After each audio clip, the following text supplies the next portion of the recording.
ஓம் சாய்ராம். அத்தியாயம் 7. வியக்கத்தக்க அவதாரம். சாய்பாபாவின் குணாதிசயங்கள், அவரின் யோக சாதனைகள், அவரின் எங்கும் நிறைத்தன்மை, குஷ்டரோக அடியரின் சேவை, குழந்தை கபர்டேயின் பிளேக் வியாதி, பண்டரிபுரத்துக்கு செல்லல். வியக்கத்தகு அவதாரம். சாய்பாபா எல்லாவித யோக பயிற்சிகளையும் அறிந்திருந்தார். அவர் துவதி 22.5 அடி நீளமும் 3 அங்குல அகலமும் உள்ள நனைக்கப்பட்ட ஒரு லிலன் துண்டினால் வயிறு சுத்தம் செய்தல், கண்ட யோகம், உடல் உறுப்புகளை தனியாக கழற்றி பின்னர் சேர்த்தல், சமாதி உள்ளிட்ட 6 முறைகளிலும் கைத்தேர்ந்தவராக இருந்தார். அவரை ஒரு இந்து என்று நீங்கள் கருதுவீர்களானால் ஒரு யவனரை போன்று தோற்றமளித்தார். நீங்கள் அவரை ஒரு யவனர் என்று கருதுவீர்களானால்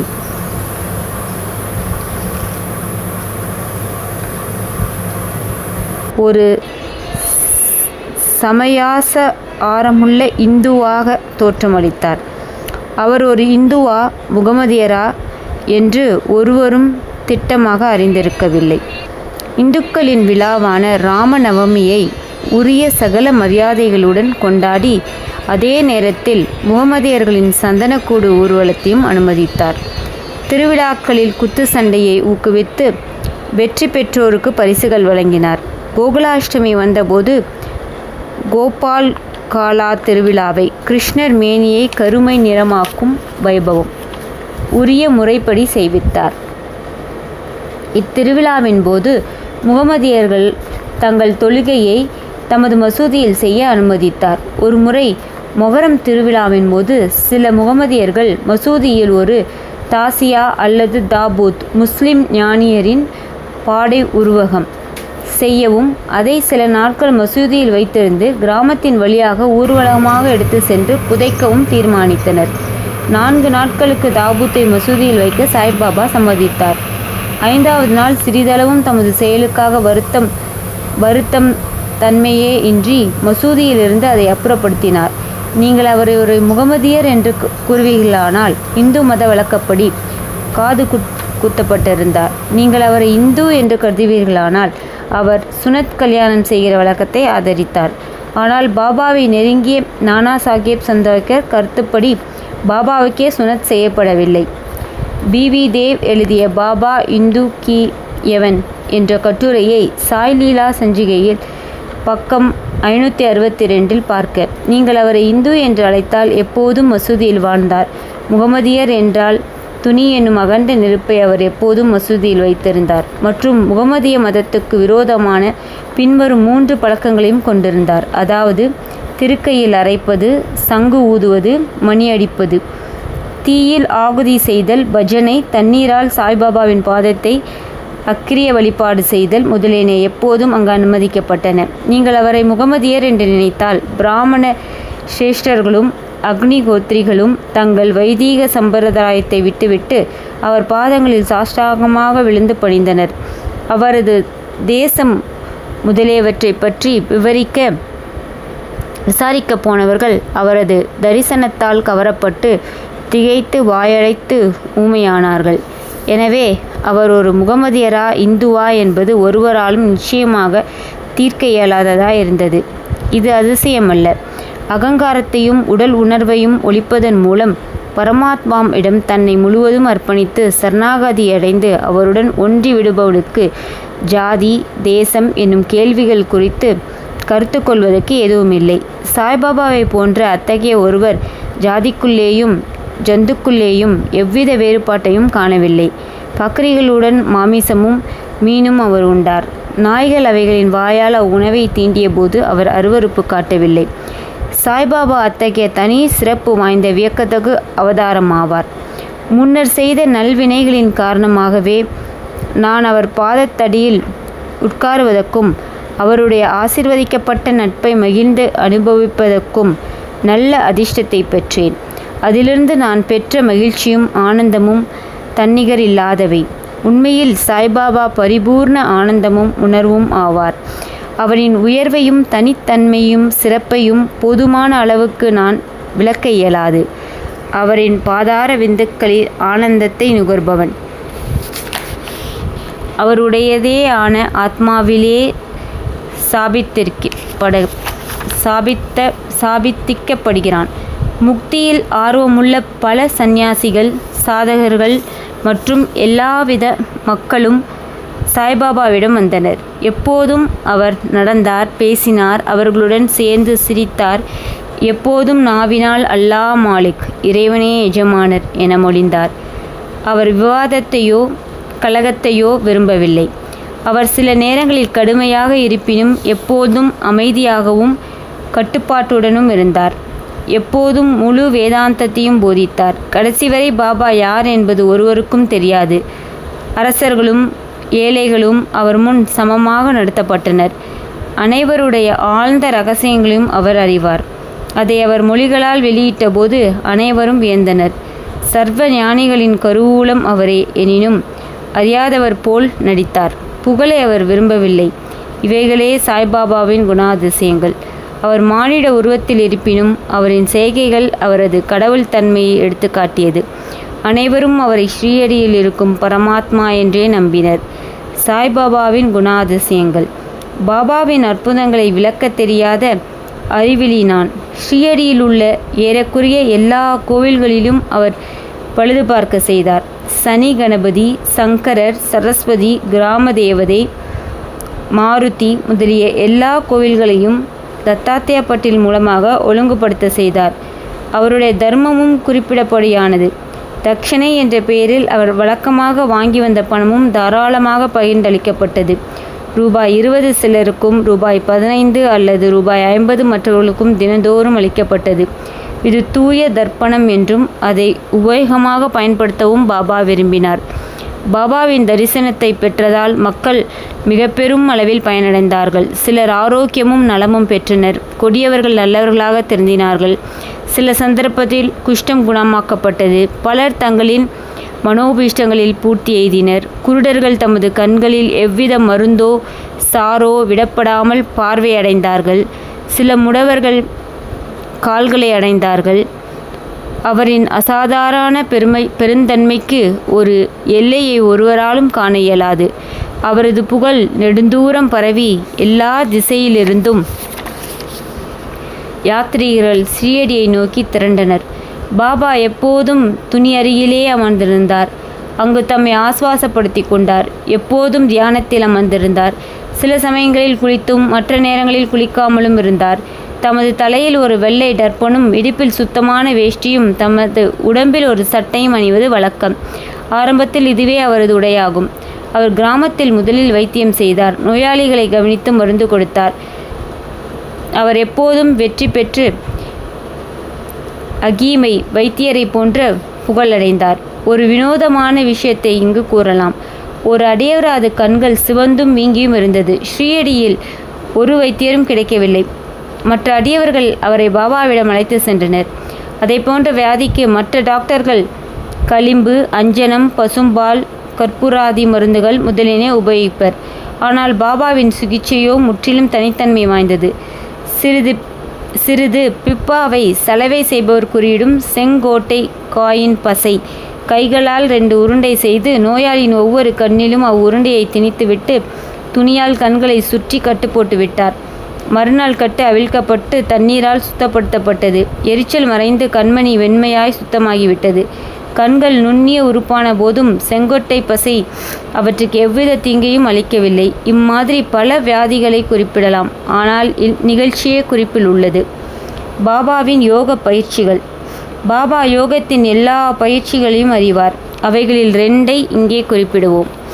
தவ்தி அல்லது சுத்த விருத்தி. ஒவ்வொரு 3வது நாளும் பாபா மசூதியிலிருந்து நெடுந்தொலைவில் உள்ள ஆலமரத்துக்கு அருகில் இருக்கும் கிணற்றுக்கு சென்று தமது வாயை கழுவி குளிப்பார். ஒரு சந்தர்ப்பத்தில் தமது உடல், குப்பி முதலியவற்றை அவர் வாந்தி எடுத்து அவைகளின் உட்புறத்தையும் வெளிப்புறத்தையும் சுத்தம் செய்து பக்கத்தில் உள்ள நாவல் மரத்தில் உலர்த்துவதற்காக வைத்தது கவனிக்கப்பட்டது. இதை பார்த்தவர்கள் ஸ்ரீஹரியில் உள்ளனர். அவர்கள் இவ்வுண்மையை சோதனை செய்து பார்த்துவிட்டனர்.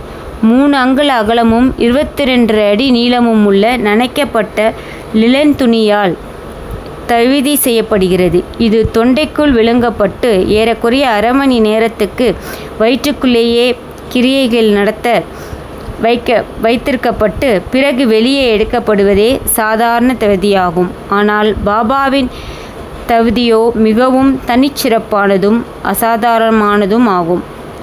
இரண்டாவது, கண்டயோகம். பாபா தமது உடம்பிலிருந்து வெவ்வேறு உறுப்புகளை பிய்த்தெடுத்து மசூதியில் அவற்றை பல இடங்களில் தனியாக வைத்திருந்தார். ஒரு முறை ஒரு பெருந்தகை மசூதிக்கு சென்று பாபாவின் உடல் உறுப்புகளை தனித்தனியாக மசூதியின் பல இடங்களில் கிடப்பதை கண்டார். அவர் மிகவும் பீதியடைந்து முதலில் கிராம அதிகாரிகளிடம் சென்று பாபா கண்ட துண்டங்களாக வெட்டப்பட்டு கொலை செய்யப்பட்டதை அறிவிக்க எண்ணினார்.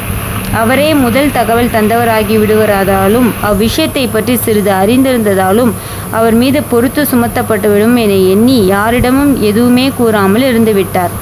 ஆனால் மசூதிக்கு சென்றபோது பாபா தேக ஆரோக்கியத்துடன் திடகாத்திரமாக முன்போலவே இருப்பதைக் கண்டு மிகவும் அதிசயமடைந்தார். தான் முதல் நாள் பார்த்தது வெறும் கனவே என்று அவர் எண்ணினார். பாபா தமது சிசு பருவத்திலிருந்தே யோகம் பயின்றார்.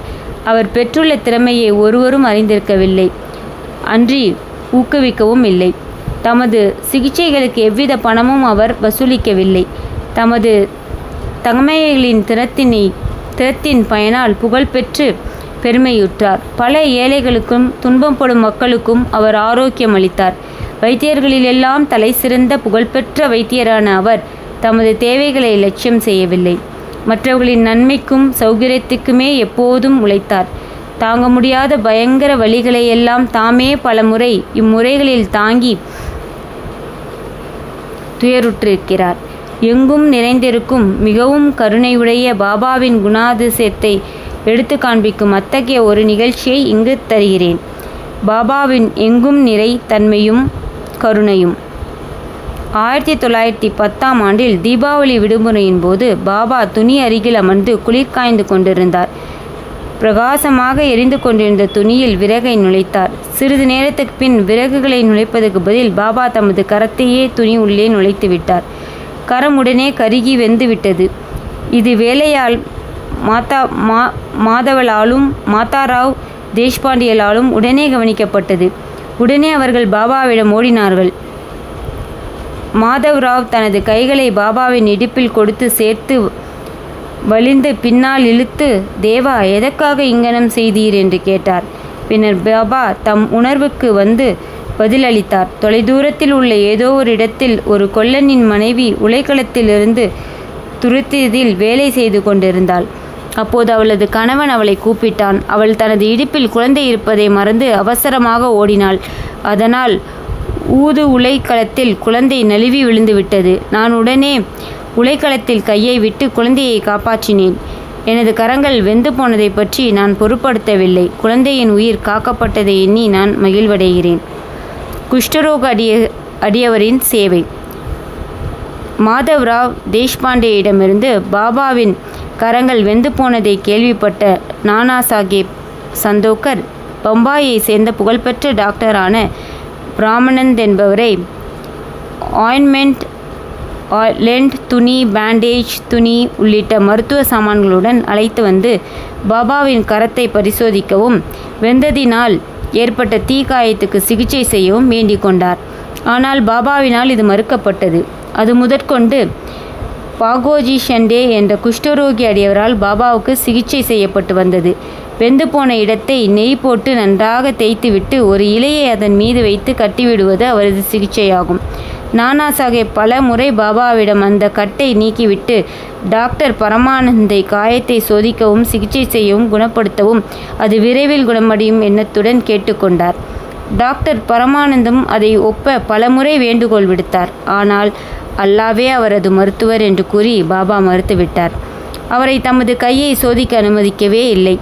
டாக்டர் பரமானந்தனின் மருந்துக்கள் ஸ்ரீயடியில் உபயோகப்படுத்தப்படவில்லை. இருப்பினும் டாக்டருக்கு பாபாவின் தரிசனத்தை பெறும்படியான நல்ல அதிர்ஷ்டம் இருந்தது. தினந்தோறும் பாகோஜி அவர் கரத்துக்கு சிகிச்சை செய்ய அனுமதிக்கப்பட்டார். சில நாட்களுக்கு பின் கரம் குணமாக்கப்பட்டது. அனைவரும் மகிழ்ச்சியுற்றனர். ஏதோ லேசான வலி இன்னும் இருந்திருக்குமோ இல்லையோ என்பதை நாம் அறியோம். தினந்தோறும் பாகோஜி தனது நியதிப்படி கட்டுக்களை தளர்த்தி நெய்யினால் அதை நன்றாக மீண்டும் தேய்த்து அழுத்தி கட்டு போடுவார். இது சாய்பாபாவின் மகா சமாதி வரை நடைபெற்றது. அவர் ஒரு முழு சித்தரானதால் இந்த சிகிச்சை உண்மையில் அவருக்கு தேவை இருக்கவில்லை. ஆனால் தமது அடியவர்கள் மீதுள்ள அன்பின் காரணத்தினால் பாகோஜியினது உபாசனையை சேவையை முழுவதுமாக தடையின்றி நடத்த அனுமதித்தார். பாபா லெண்டி தோட்டத்துக்கு புறப்பட்ட போது பாகோஜி அவருக்கு குடைப்பிடித்து அவருடன் கூட சென்றார். துணி அருகில் உள்ள கம்பத்தருகில் பாபா அமர்ந்ததும் பாகோஜி தனது சேவையை ஆரம்பித்தார். பாகோஜி முந்தைய ஜென்மத்தில் தீவினையாளர். அவர் குஷ்டரோகத்தால் அவதியுற்று கொண்டிருந்தார். அவரது கைகள் சுருங்கியிருந்தன. அவர் உடம்பு முழுவதும் சீலாகி மோசமாக நாற்றமடித்தது. வெளியில் அவர் துரதிர்ஷ்டசாலியாக இருப்பதைப் போல் தோன்றினாலும் அவர் மிகவும் அதிர்ஷ்டசாலியாகவும் மகிழ்ச்சியுள்ளவராகவும் இருந்தார். ஏனெனில் அவரே பாபாவின் முதன்மையான சேவகர். பாபாவின் நட்பினால் உண்டாகும் நன்மைகளை அடைந்தார். குழந்தை கபரடேயின் பிளேக் வியாதி. பாபாவின் மற்றொரு வியக்கத்தகு லீலையை இப்போது கூறுகிறேன். அமராவதியை சேர்ந்த தாதா சாஹேப் கபேடரின் மனைவி ஸ்ரீயடியில் தம் இளம் புதல்வனுடன் சில நாட்கள் தங்கியிருந்தாள். அப்போது அவளது புதல்வனுக்கு அதிக காய்ச்சல் வந்தது. அது நெறிக்கட்டு பிளேகாக பெரிதானது. தாயார் பயந்து போய் மிகவும் மனவேதனை அடைந்தாள்.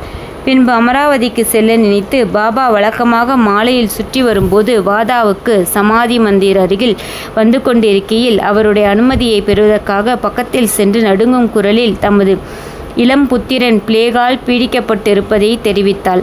பாபா அவளிடம் அன்பாகவும் மிருதுவாகவும், வானம் மேகங்களால் சூழப்பட்டிருக்கிறது, அவைகள் உருகி ஓடிவிடும், எல்லாம் எளிதாகவும் தூயதாகவும் ஆகிவிடும் என்று கூறினார். இவ்வாறு கூறிக்கொண்டே தமது கம்பெனி உடைய இடுப்பு வரை தூக்கி அங்கு பிரசன்னமாயிருந்த அனைவருக்கும் நன்றாக பெரிதாக முட்டை அளவுக்கு தோன்றியிருந்த பிளேக் கட்டிகளை காண்பித்து, பாருங்கள், எனது அடியவர்களுக்காக நான் எங்கனம் கஷ்டப்பட வேண்டியிருக்கிறது. அவரது கஷ்டங்களை எல்லாம் எனதே ஆகும் என்றார். இந்த சிறப்பான அசாதாரண செயலை மக்கள் கண்டுற்று ஞானிகள் தங்கள் அடியவர்களின் துன்பங்களை தாங்குகிறார்கள் என்று உறுதியடைந்தனர். ஞானிகளின் உள்ளமோ மெழுகை விட மிருதுவானது. உள்ளும் புறமும் அது வெண்மையை போன்றது மிருதுவாக இருக்கிறது. வெண்ணெயை போன்று மிருதுவாக இருக்கிறது. எவ்வித லாபம் பெறும் நோக்கமின்றியே அவர்கள் தங்கள் அடியவர்களை நேசிக்கிறார்கள். அவர்களை உண்மை உறவினராகவும் எண்ணுகின்றனர். பண்டரிபுரத்துக்கு செல்லுதலும் அங்கு தங்குதலும். பாபா எவ்வாறு தம் அடியவர்களை நேசித்தார், அவர்களின் விருப்பங்களையும் முயற்சிகளையும் எங்கனம் ஆவலுடன் எதிர்பார்த்து பூர்த்தி செய்தார் என்பதை சித்தரிக்கும் ஒரு கதையை கூறிய பின்னர் இவ்வத்தியாயத்தை முடிக்கிறேன். காந்தேஷியில் உள்ள நந்துபாரின் மமலதார் நானா சாஹேப் சந்தோக்கர் பாபாவின் பெரும் அடியவராவார். அவருக்கும் பண்டரிபுரத்துக்கும் மாற்றலாகும் உத்தரவு வந்தது. சாய்பாபாவிடம் அவர் கொண்டுள்ள பக்தி பழுத்தது. ஏனெனில் அவருக்கு பூலோக வைகுண்டம் என்று அழைக்கப்படும் பண்டரிபுரத்துக்கு போய் தங்க உத்தரவு கிடைத்திருக்கிறது. நானா சாஹேப் அவசரமாக வேலையை ஒப்புக்கொள்ள வேண்டிய கட்டாயம் வந்ததால் அவர் அவ்விடத்துக்கு உடனே ஒருவருக்கும் தெரிவிக்காமலும் எழுதாமலும் புறப்பட்டார். அவர் தனது பண்டரிபுரமான ஸ்ரீயடிக்கு ஒரு திடீர் விஜயம் செய்ய விரும்பினார். தமது விட்டோபா சாய்பாபாவை பார்த்து வணக்கம் தெரிவித்து பின்னர் புறப்பட எண்ணினார். ஒருவரும் நானா சாஹேப் ஸ்ரீயடிக்கு போவார் என்று கனவு கூட காணவில்லை. ஆனால் சாய்பாபா இது அனைத்தையும் அறிவார். ஏனெனில் அவர் கண்கள் எங்கும் வியாபித்திருந்தன. ஸ்ரீயடியிலிருந்து சில மைல்கள் உள்ள நீம்காமனை நானே சாஹேப் அடைந்தபோது ஸ்ரீயடி மசூதியில் ஒரு பரபரப்பு ஏற்பட்டது. பாபா உட்கார்ந்து கொண்டு மகள்சாபாதி, அபாஷண்டே, காஷிராம் இவர்களுடன் பேசிக்கொண்டிருக்கையில் திடீரென்று நாம் நால்வரும் பஜனை செய்வோம், பண்டரிபுரத்தின் கதவுகள் திறந்திருக்கின்றன, நாம் மகிழ்ச்சியாய் பாடுவோம் என்றார். அப்போது கோஷ்டியாக அவர்கள் பாடத் தொடங்கினர். அதன் பல்லவி, நான் பண்டரிபுரத்துக்கு போக வேண்டும், அங்கே தங்க வேண்டும், ஏனெனில் அதுவே எனது பரமாத்மாவின் வீடு. பாபா பாடினார். அடியவர்களும் அவரை தொடர்ந்து பாடினர். சிறிது நேரத்தில் நானா சாஹேப் தனது குடும்பத்துடன் வந்து பாபாவின் முன்னால் வீழ்ந்து பணிந்து அவரை தங்களுடன் பண்டரிபுரத்துக்கு வரவும் அங்கு தங்களுடன் தங்கும்படியும் வேண்டிக் கொண்டார். அவ்வேண்டுகோள் பாபாவுக்கு தேவையாய் இருக்கவில்லை. ஏனெனில் மற்ற அடியவர்கள் நானா சாஹேப்பிடம் பாபா ஏற்கனவே பண்டரிபுரத்துக்கு போவதற்கும் அங்கு தங்குவதற்குமான ஊக்கத்துடன் இருப்பதாக தெரிவித்தனர். இதை கேட்டு நானா சாஹேப் உணர்ச்சி வசப்பட்டார். பாபாவின் காலடியில் வீழ்ந்தார். பிறகு பாபாவின் அனுமதி, உதி மற்றும் ஆசீர்வாதங்களை பெற்றுக்கொண்டு நானா சாஹேப் பண்டரிபுரத்துக்கு புறப்பட்டார். பாபாவின் கதைகளுக்கு ஒரு முடிவில்லை. ஆனால் இங்கு நிறுத்தி அடுத்த அத்தியாயத்தில் மானிட வாழ்க்கையின் முக்கியத்துவத்தையும் பாபாவின் இறந்து வாழும் வாழ்க்கை, பாபா வாயாஜாபையின் சேவை மற்றும் பல கதைகளையும் கூறுகிறேன். ஸ்ரீ சாயியை பணிக. அனைவருக்கும் சாந்தி நிலவட்டும். நன்றி. ஓம் சாய்ராம்.